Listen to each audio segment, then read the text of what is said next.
Well, hey guys, I'd like to welcome you to Align Online. My name is GRAYLYNE Griffin, and I'm a part of the alignment leadership team as one of the area directors. I live down in San Antonio, and I'm excited to be with you today. Today, we have two amazing panelists that I'm looking forward to introducing you to. But for the next few minutes, let's just wait and allow people to join us. Don't forget to join the conversation throughout today's live event. We want to hear your feedback. We want to get your comments. So take some time to ask a question. Let us know you're here. Be sure to comment. We have really, again, a really awesome conversation about to take place, and we're happy that you're here. So as you're waiting, as you're thinking about what the day's going to be like, we'd love to just ask you a couple questions. Specifically, how many people are ready to go back to work? I know today was kind of unique for me in that I don't know what day it is because it's a Tuesday after a really amazing holiday. But yeah, as we begin to transition back to work, the workplace, how are you guys feeling about that? So if you would, why don't you put that down in the comments? And again, thank you for being with us today on Align Online. Oh man, we got some stuff coming in now. Like to welcome Chrissy Hearn, Ian, Aaron Alba. Welcome, guys. Good to see you, Gunner. People are coming in slowly but surely. Another thing is we like to invite you guys to join us each week. We try to really have engaging themed talks that we can invite you guys into to share some pro tips, tools, instructions, stories about the leadership journey. We're here to serve you. And now we're also excited to offer that we are providing a free 30-minute consultation within one of our our alignment leadership consultants. And if you want to take advantage of that, we encourage you guys to go to www.alignleadthrive.com/consulting. Again, that's a free 30-minute consultation with one of our alignment leadership consultants at www.alignleadthrive.com/consulting. We'd love to have you guys. Welcome, Lauren and Kenny. Good to see you guys all the way from South Austin.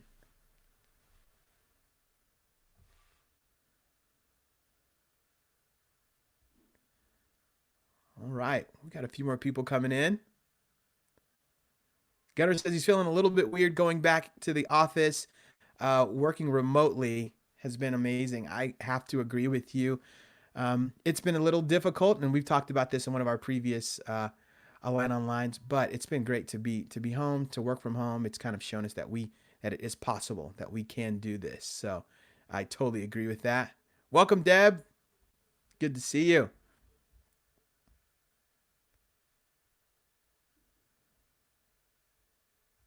You guys keep coming in, man. Yeah. Hey, Kylie, good to see you. Welcome.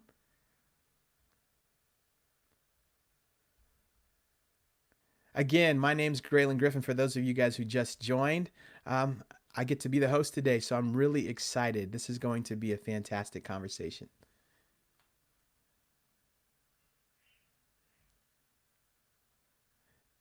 Nick Hearn's in the building.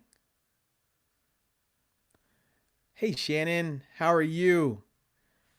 Good to see you guys in the room, man. All right, well, it's about that time. We're gonna get ready to introduce some of our panelists today. We have two amazing panelists, and we want to bring them in just a second. Again, we thank you guys for being with us today. This is Align Online, our digital community. We're Alignment Leadership, and we're here. We exist to redefine leadership, to love and serve our people towards fulfillment.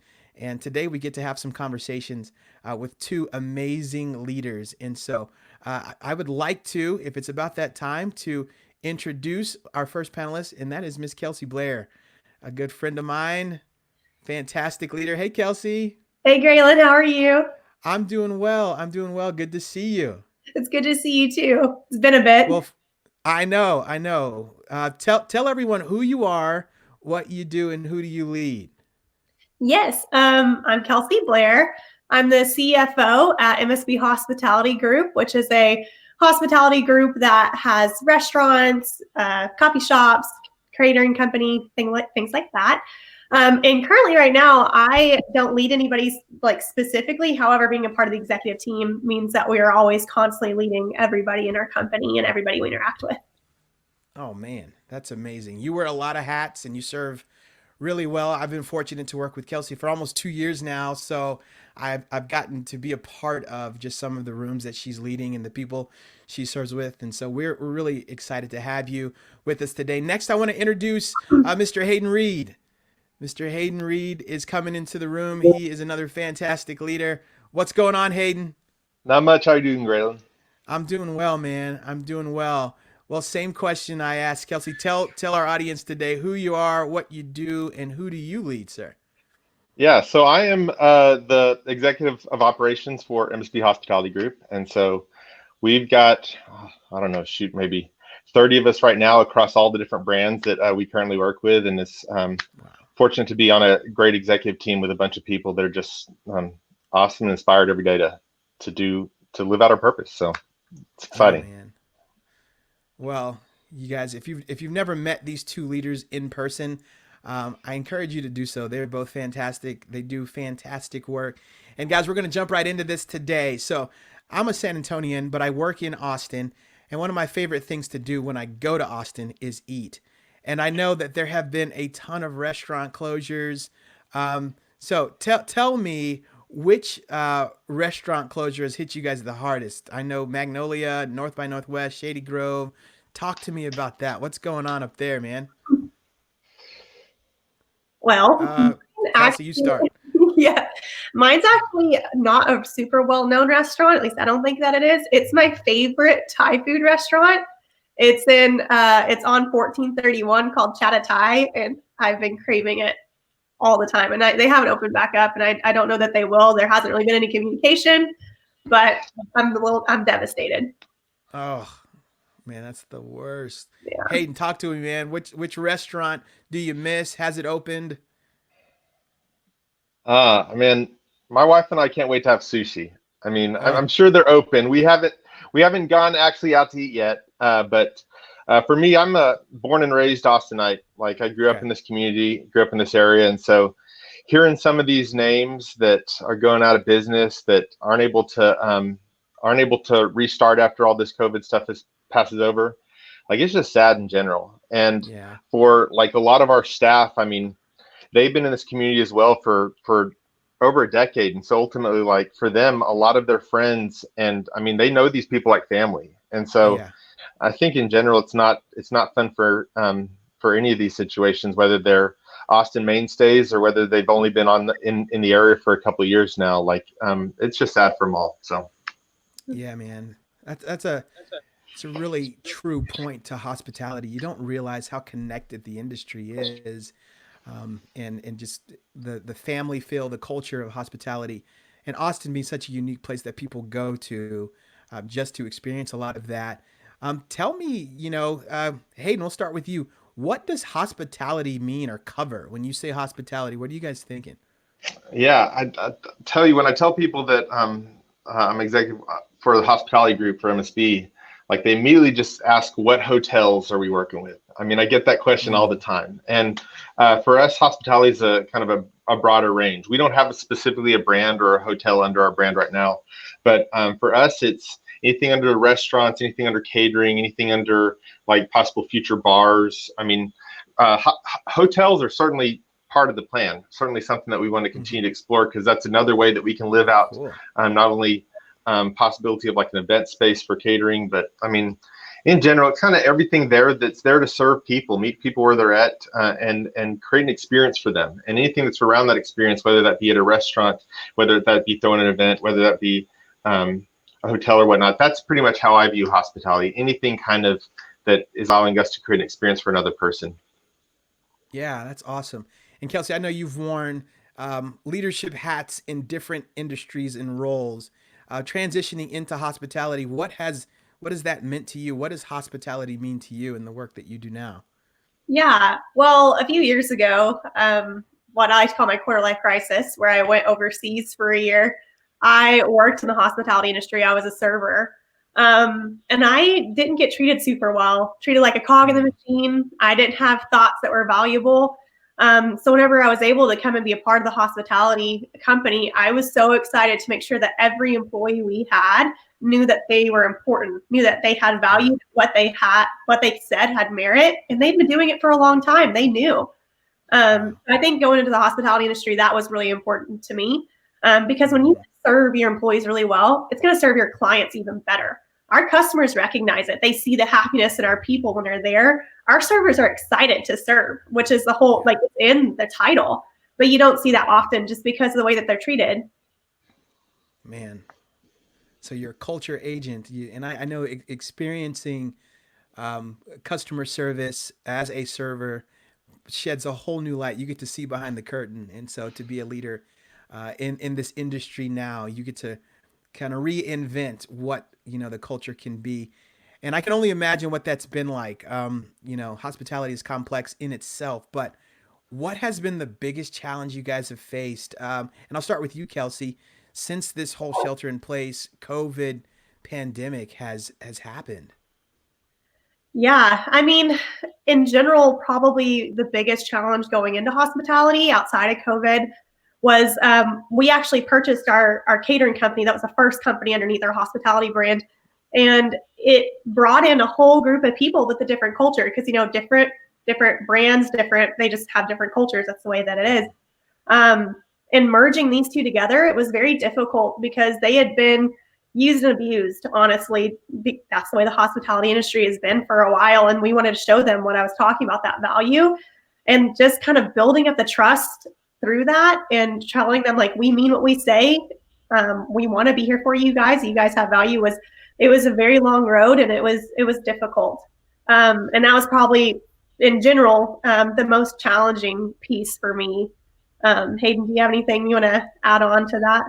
No, I'll say that's right in line with where I'm at on there. It's definitely building trust with people that have been in an industry it's been their career for years, and ultimately, as Kelsay's alluded to, kind of the way the industry has treated them. I mean, it's difficult whenever restaurants or whatever have to close or whatnot, but these chefs, these waiters are very used to going all in on a restaurant or all in with the company, and then finding out 6 months, 18 months later that they don't have jobs anymore.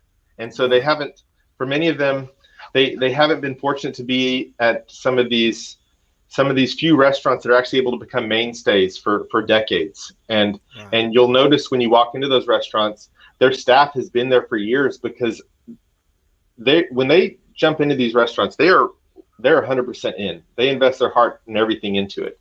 And regardless of how they might be treated by the leadership of those companies, they own the interactions with the people that come into the restaurant.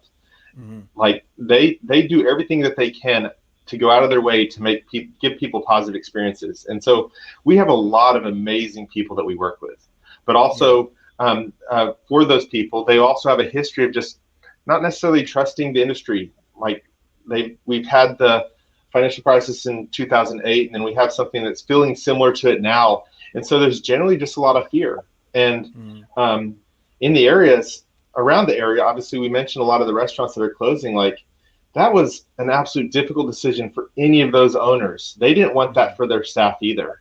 But at the end of the day, they were looking at the possibility of having people come back to the restaurant and also having to pay payroll for their staff, and they had to make the difficult decision. And it certainly wasn't fun. But all these people in their hospitality, I mean, they are used to those quick business decisions, and unfortunately, they're always on the other end of it. Yeah.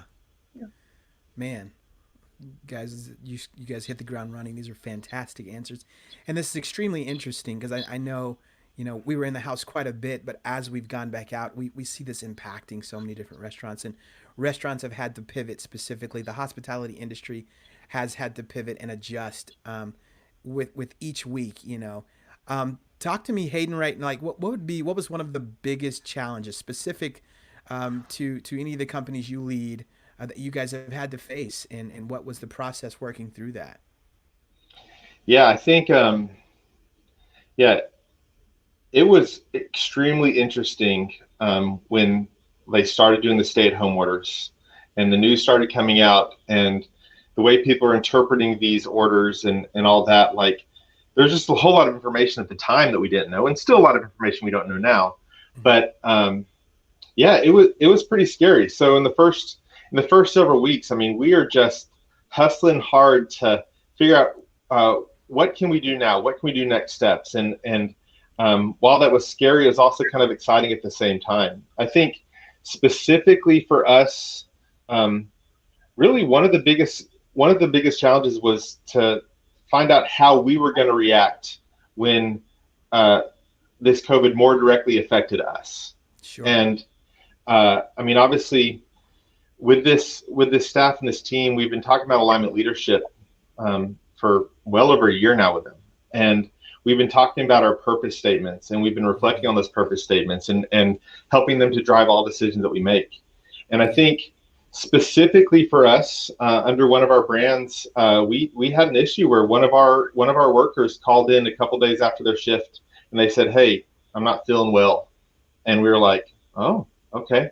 And so we immediately asked them to go get tested or whatnot. And when they got the results back, we were faced with a big decision to say, we don't know what this is, and there's not a whole lot of information out there. There's not a whole lot of examples out there as to how people are responding and changing to this. And for me personally, I can reflect back to kind of a story I heard in business several years back that was just regarding in the early 80s, there was in Chicago, there were some deaths from people taking Tylenol. I think it was about 7 or 8 deaths in Chicago. And in that instance, it was later found out that it was specific to tampering that happened at this one drugstore in Chicago. And ultimately, they never, I guess, found the person that did it. But Johnson & Johnson, the parent company of Tylenol, was faced with a pretty big decision. And essentially, they could take the route of paying the insurance on the individuals and the families of those that passed away, or they could take the path of like completely pulling Tylenol off of all the shelves. And those shelves were not just restricted to that one drugstore. They had no idea the scope of this and the scale of this. So it would have been a national recall of every Tylenol bottle in there. Well, I think a lot of people knew that, or not knew, but they felt that this could be a death blow for Johnson & Johnson. Like there's no way they're going to recover from this. Well, what was kind of cool was Johnson & Johnson, when they were forming their company, they had like a mantra or purpose statement on their wall that was basically customers over shareholders. And that was written #1 up there on the wall. And like what helped give me confidence about our reaction to this was thinking back to that story that Tylenol didn't, or Johnson & Johnson didn't care about the negative PR. They didn't care about the possible damage it could have that could do to their shareholders or whatever it might be, because they had put on their wall that it's customers over shareholders. They made the only decision that they were able to make in that point, which is they pulled Tylenol off of every single shelf across America. And I think it was something that cost them like $100 million to do. But they made that decision because they had a purpose statement. They had a mantra that helped lead them in that. And since then, their shareholders did experience a small, not small, but they did experience some loss there in that short period of time. But every quarter in the past 30 years, they've been nothing but moving up and getting more return on their investment. So Johnson & Johnson not only made a decision that felt like the only one they could make based on their mantra, but it actually turned out to be better for them. And specifically with our brands, this was our Phantasma kitchen. We were in operation for maybe about 2 weeks going in there, and then we got this call. And then for us, it was literally, we asked the same question: what do we do next steps? And it was really cool that we could kind of reflect back on our purpose statement, reflect back on the fact that we want to create goodwill for our community, and our community is our people as well. And so the only decision we could make at that point is, you know what, let's close everything up. Let's shut down. Let's go into our individual quarantines for the next 14 days. Let's not try to spin anything when it comes to PR. Let's tell it how it was, because that's exactly what we want people to get. And there's so many cases in the community right now where people just choose to spin because they feel that they need to. And we felt that wasn't us. We wanted to rely on the integrity we had as a company, and we felt that our clients and our customers that were already buying would appreciate that. And it was extremely positively received. And so obviously we've been back open now for almost a month, and it's been going great. So it's been great. That's a fantastic story, man, and thank you for sharing that. It is. I think it's valuable for our listeners and those of us who are having to make decisions at a company level, at a corporate level, to know that you don't have to sacrifice purpose to make the best decision for your company. And thank you again, Hayden. That's a fantastic story.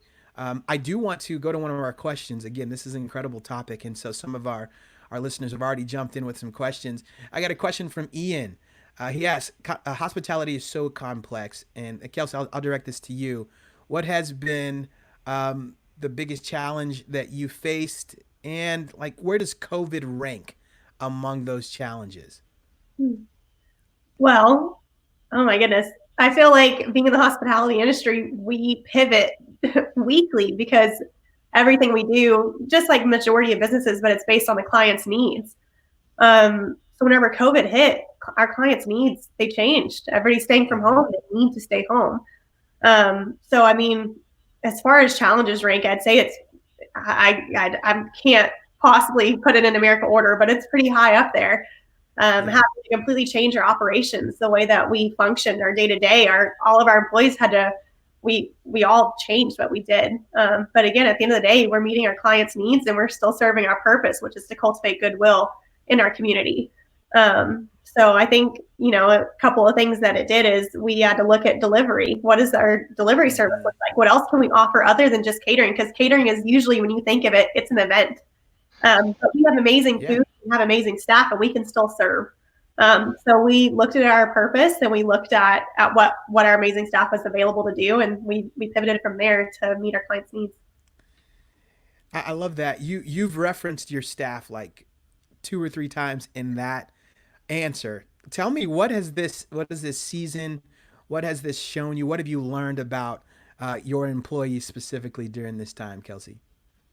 I think it's something I already knew, but this just kind of nailed it in. But they are extremely resilient in everything. And like Hayden was saying earlier, they've lived in this industry for a long time. So I feel like they've had to build it up.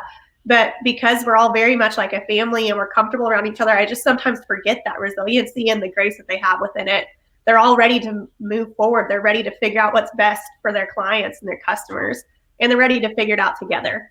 So, I mean, they're really amazing to watch and lead all the time. They lead me every day, but they're really impressive. I love that, man. And you guys, again, you're leading a lot of different people from multiple ventures. And again, just to name a few, Phantasma, Coffee and Chris, Hipsters, Nourished, Alera, and we've got some other things kind of in the kitchen brewing planned soon. So another question to go along with that, with everything you guys are running and leading, what is one positive change you think this crisis will have on the industry and on the brands you guys manage specifically? Hayden, I'll start with you. Yeah, I mean, I think positively, it's helped us continue to flex the different ways we can serve our customers.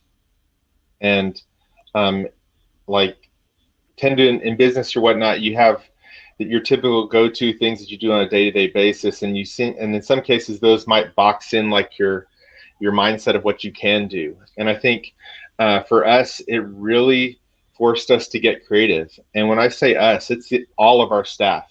And it was really, I mean, like, I guess the silver lining to everything going on with COVID here is we got to play out what is an experiment of what happens when you've been leading a team through alignment leadership for a year, and then you basically take away every single thing that they were doing before and now ask them to do something different. And it was incredible to watch, like the amount of energy in the first several weeks and even today of that staff just jumping in and coming up with different ideas they can do, coming up with different ways that they could serve the community, hearing their heart on terms of some of the things that were, some of the people that were on their mind in this, and wanting to help them serve those populations through some areas of our business. Like, it was just really incredible to watch. And from just an alignment leadership standpoint, it really, as a leader, kind of helped me see in real time the power of, like, when you've been talking purpose for your staff, when you've been talking about the guiding principles and the way that we have to interact with one another. Like when it came to a situation that is scary, like we realized that a lot of people are scared, but at the same time, like we knew as leaders that we needed to be calm for our people. We needed to, like, this was going on. We needed to be level-headed in the next step in our decisions. We couldn't go back and forth. We couldn't change it up, but we also need to be willing to be wrong. So we did a lot of stuff in the first days that we tried.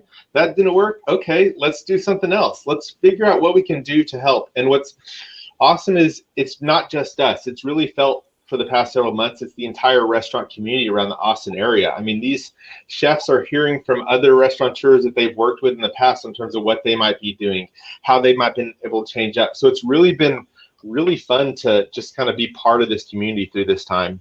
As crazy and as weird and as it sad might be, that was one of the brighter spots for me, was just sitting back and realizing that, I mean, just having the context of where we were at and what we had to do, but then noticing how quickly we were able to pivot as a company was just incredible to watch. Yeah. That's amazing. That's amazing. I got another question from Josh, and I'll direct this one to Kelsay. How do you anticipate this crisis impacting the way you lead others in the future? And what are the main ways you felt yourself shift or change already? Well, I'm going to answer the second part of that question first. I feel like right now, before, we were all quarantined in our homes, I rely a lot on their physical cues, who they like, what they're saying with their bodies, which I'm sure a lot of people do, but I really, really pay attention to that. Sure. And while talking over the phone and over Zoom, I've had to be extremely intentional in what people are saying, their tone of their voice, to make sure that they're okay, because it's easier, because this is a hard time. It's scary for a lot of people personally as well as professionally. And it's sometimes harder to, address the elephant in the room and be like, are you okay? What's going on, if you can't see them? So it's just been trying to be really intentional in every conversation you have to make sure that you're there for them in the way that they need you to be. Because it's more difficult when you're further away. Yeah. Yeah. And then can you remind me the first part of that question? Yeah. How do you anticipate this crisis and impacting the way you lead others in the future? I've led the same way, which is to serve people for as long as I can remember. I mean, I've learned so much. I've put a lot of tools in my tool belt, but at the end of the day, we're still leading through purpose and guiding principles. And that won't change. It's just the intentionality behind the way you're leading them has to change. And so, yeah, I mean, I don't want the way that we love on people to change, but it does in some sort of capacity. Yeah, you referenced the tool belt in leading remotely, leading through virtual platforms. What's one tool that you could share with our listeners that you've used multiple times throughout this season? Zoom. I've used Zoom. Honestly, I think every extra, because being at home all day long means lots of phone calls and lots of Zoom chats to make sure that you're in line with everybody you're talking to. However, sometimes the people that you need to check in the most aren't always on those chats. So I use my 5 minutes in between to do a quick phone call, a text message check-in. I think just trying to use my time really wisely has been another tool I've been really trying to sharpen these past few weeks. Because days where I was back to back in executive meetings and I had a team of 6 people that I needed to go check on, and they deserved that time. So really just to managing my time during the day to ensure that they get the time they deserve. That's awesome. Hayden, same question, man. What tip or tool have you utilized, leading virtually in this season? Yeah, I mean, I generally have to keep a checklist of everyone in our team that I might want to talk to, and whether it's talk about priorities or whatever that might be. I have to keep a checklist, because right now it's so hard, doing the Zoom life day to day, to remember, it just feels like you're sitting in the same chair, and then you look up and all of a Yes. sudden it's Thursday, and you realize that you haven't checked in with someone in the past 2 days, and you need to make those phone calls. You need to have those connects. It's so hard, so easy right now in this lifestyle just to not walk into a room and see people and check with them in real time. So all that to say, I was like, for me, I've had to keep notes and track when the last conversations were, even if they were little check-ins and hellos, because it's so easy for me. I mean, there's some days I'm on calls so much that I don't go downstairs and eat lunch or like use a bathroom all that often. So it's really like I've had to I guess in some ways create some sort of structure where I can remind myself to do that, because it's just so easy to just zone in and zone out everything else going on. Man, so good. So two takeaways I just heard from those comments is, one, be intentional about it, see everybody, and two, make a list. That it seems so simple, but man, that's the way we don't forget anybody. That's how you ensure that we haven't left anybody out. We don't want anybody falling by the wayside. So those are both And incredible tools and pro tips. So and those are go ahead, different for Hayden. everybody. Those are different for Yeah, everybody. I mean, you gotta know yourself in a lot of these situations, and you got to be prepared to know absolutely. that I'm not the best at keeping track of these information. So what type of tool or something that I can put in place that can help protect me and really protect my team and allow them to get that time and attention that I know they need, and that we all need right now. I mean, we're all stuck at home. Yeah.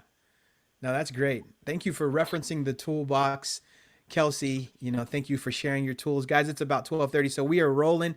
Again, we want to welcome you to this incredible conversation today.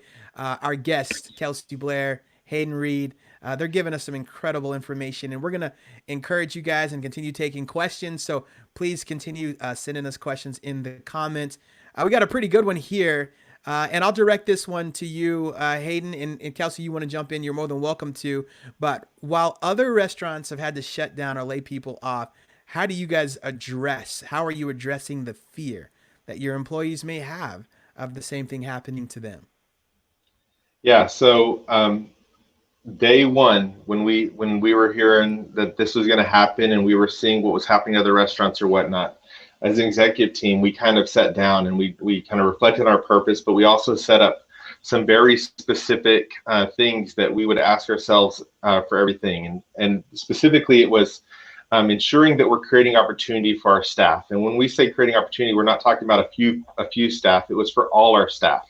So whatever sorts of ways that we were going to try to pivot to pursue revenue or whatever that might be, was ensuring that we're watching out for anybody that like most of their previous position had entirely gone away. What other opportunities do we have that they can help jump in areas that can help support this operation? Yeah, Also, because of our purpose, bring goodwill to our community, we viewed it as a really big opportunity to finally step up to the purpose that we're all committed to.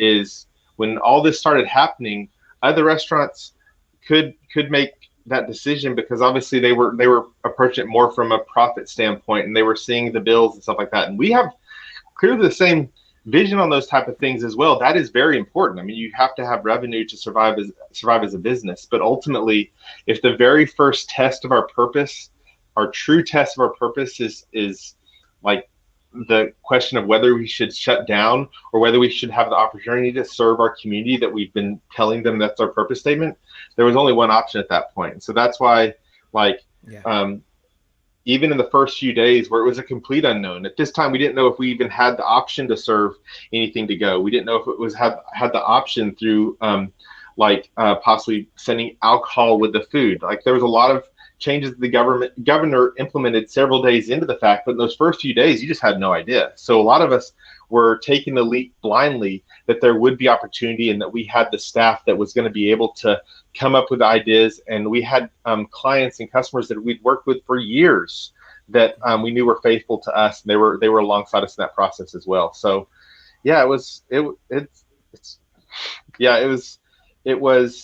a very easy decision for us to continue moving forward, and it's one that we continue to monitor every day. But it's also one that fear is still there, and so we still have to continue to reinforce with our staff. It's not just something that can be said once. It's something that you have to sure. daily address the elephant in the room, daily address like what people might be feeling, the fears they might be feeling, and at the same time we have to find a balance there, because we recognize that our opinions about what might be going on are not necessarily the same opinions of our employees. So we have to respect the fact that they want to be more cautious in this area. We have to ask them directly, like if this is something they want to pursue, and make sure they know that there will be opportunity for them if this is not something that they feel comfortable with right now. I mean, we have to make sure that we continue to create that trust with our employees.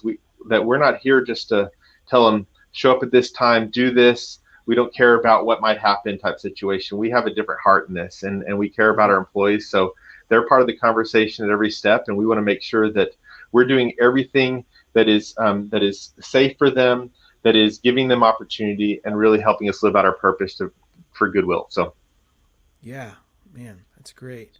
Kelsay, similar question. Like, tell us what it's been like casting vision in a season of crises. I know you've got to be honest. You've got to address things up front. There's transparency, but what have you done? What has it been like casting vision in crisis? And just tell us how you've kind of handled that.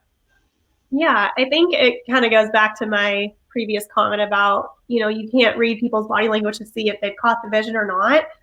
It's just being extremely intentional about what you're saying, repeating it, asking for comprehension. And talking to everybody is difficult because we're all different places. So we, as an executive team, when we have a vision to cast, we always meet together and become aligned as an executive team on what exactly we're going to say, because we want to make sure that the story and like what we're communicating is very cohesive, so that, because everybody says something slightly different, but it could cause mass confusion, especially when everybody's separate. So first and foremost, as the executive team, we get together and make sure that we're all on the same page and we're going to communicate the same way. And then we've got to go and be that intentional and that detailed every time. Because I've had experience where, and myself, as you go down the list, you get to the 8th or 10th person and your story's gotten shorter and shorter and shorter. So being really intentional, making sure that every detail you discussed since the beginning maintains, so that everybody gets the full picture, the full story. Yeah, and we've also built a lot of trust on our team as the executive team. I mean, you're not sitting across the table with them, so you're missing out. In some ways, there's a filter between you to really see their eyes, see what might be going on. You're not seeing like the fidget of what might be going on, like if they're tapping their knee or whatever that might be. And so there's little cues that you might be lacking in that situation. But it's kind of been fun on some of our executive conversations to just for some of us to specifically call another person out and say, hey, looks like you want to say something, like looks like what are you thinking, or whatever it might be. And it's really created a lot of opportunities for us to ensure that we're just constantly being completely open as to what our experiences are, what we need to do, because again, this is new for all of us. Everything going on is a brand new experience. None of us are perfect at it, and we're willing to be learners in this process. But yeah, it's been good to kind of see some of those relationships continue to play out through a Zoom type setup. And this is crazy because these seem like simple concepts. Like, yeah, of course, cast vision, you tell the truth, you're transparent, but you guys are doing this for multiple companies. I mentioned them earlier, but again, we're talking 5 companies with multiple team members with different style of interest, some brick and mortar, some delivery exclusively. So it's just like this is fantastic to hear. And again, we thank you guys for all the work you're doing in your teams. I want to let me look here and see if we got any more questions. Let's see here. Yeah, so as we get ready to transition back into the office, what are some things you guys are excited about, either going back into the workplace, the kitchen, or working remotely? What are some things you're excited about going forward? Kelsay, go for it. Yeah, I always love being around people. I miss hanging out with the chefs and our front of house staff, Hannah, Brittany, everybody, seeing their faces. So I'm just excited to see them. Also eat the amazing food that they always seem to have laying around when I'm there. Oh yeah. But I mean, I enjoy being at home. I'm a homebody, which is kind of funny because I also love being around people. But I think I'm excited to see everybody, get to hug them eventually. Oh yeah. Oh yeah. How about you, Hayden? What are you excited about, man? I think I'm just excited about feeling the energy of being around other people that are all like focused on their different work, tasks, activities. Like something about walking in, like as Kelsey said, when you walk into the kitchen, you see like the hustle back and forth. You see like the way it in some cases almost looks like a dance, the way they work the kitchen and they're bringing out the food, and the way the operation staff is going and packing some of that food. Like it's a beautiful thing to watch. And then also at the same time to look out the corner of your eye and see some of our front of house staff doing planning meetings and preparing menus and like even like during this time, like I have to drive by like our coffee and Chris in the Domain area, because I have to see some of the activity and just feel of that people are moving, they're doing things, The because buzz, yeah. you don't get to see that through Zoom. You have a one-on-one conversation with another person, but so much of the activity that's happening in the periphery is not on your radar, and you're hearing about it and you know that they're actively working, but to actually see them executing it is fun to watch. So that's what I'm most looking forward to, is just feeling the energy and seeing it around me. Yeah, man, I can only imagine. I'm kind of like torn. I'm an extrovert, but I also am kind of a homebody at the same time. So there are times where I'm like I want to be around people, and other times it's just like I kind of like my dark room right now and a Zoom call. But man, you guys have been fantastic. I want to thank you so much for taking the time not only to share some of the positive things, but just the reality of what this season has been, the difficulty from an industry standpoint, and then also the way you guys have really led your people well, led the multiple companies well during this season. We're gonna go ahead and we're gonna start to land the plane, but I just want to ask you for any final thoughts that you guys may have. I know one thing I've loved hearing from both of you is purpose has really driven everything you guys have done. You guys have revisited purpose. You've used purpose when you had to make tough decisions. So just a final thought, Kelsey, you want to start off? Just let us know, like, what do you want us to remember specific to alignment leadership going forward? That in a really hard time, your purpose can lead you far better than yourself. Like you're Mm, going to be feeling lots of swirling emotions when things like this happen. But if you have a purpose that you truly believe in and you believed in it for a long time, it makes decisions very easy. that's awesome. So awesome. Hayden, how about you, man? Yeah, I guess what I want people just to know and feel is like all of our lives didn't pause 2 months ago. Hmm. Like all of us were given an opportunity to really reflect on terms of what does day one after this look like. And for in many cases you don't get you don't get that opportunity to just press pause, change, try new things. We're excited about a lot of the stuff that we're going to be doing over the next year. We're excited as the country begins to open up. We're excited about some of the things that we're going to be doing, specifically a restaurant now at Bee Cave that we're super excited about. This time's really allowed us to really spend a lot of effort on terms of what does that experience look like. Really spend a lot of effort on terms of like how can we be better launching later this summer versus if we had to launch in the spring. Like where's the opportunity here? And I think for many of us, like, yeah, the first few days were a little bit weird. And for some people, they might have felt like they were like stuck in the sand for like weeks before they finally started getting the energy and adjusted to this new reality. And I would just say that for as long as this continues, like, don't look at it as like life's on pause right now. Look at it as an opportunity to learn. And Yeah. everything that's happening in your house, even if it's just you in your closed in dark space there, GRAYLYNE, I mean, there's opportunity for you to continue to learn and grow, and nothing's on pause for you either. So that's what I just want Oh everyone yeah. to know. Oh yeah. Man, fantastic, fantastic, guys! I want to thank y'all again so much for being with us today. I know I feel encouraged, I feel inspired, a little challenged as well. You know, to go back to the purpose and really just revisit that when I begin to feel weary, or I have to get ready to cast vision. Man, let that drive you. And for all of our listeners, for all of those who are being are part of this event today. We want to thank you for being here, and let's all give a shout out and thank you to Kelsey Blair and Hayden Reed. Thank you guys for taking the time to be with us again, for sharing, you know, the tips, the challenges, and like the truths that you guys are sticking to. Going forward, guys, remember every Tuesday, 12 o'clock, we want to invite you guys to be a part of another incredible Align online conversation with leaders from all industries. And it's just, again, been really encouraging to have you guys with us today.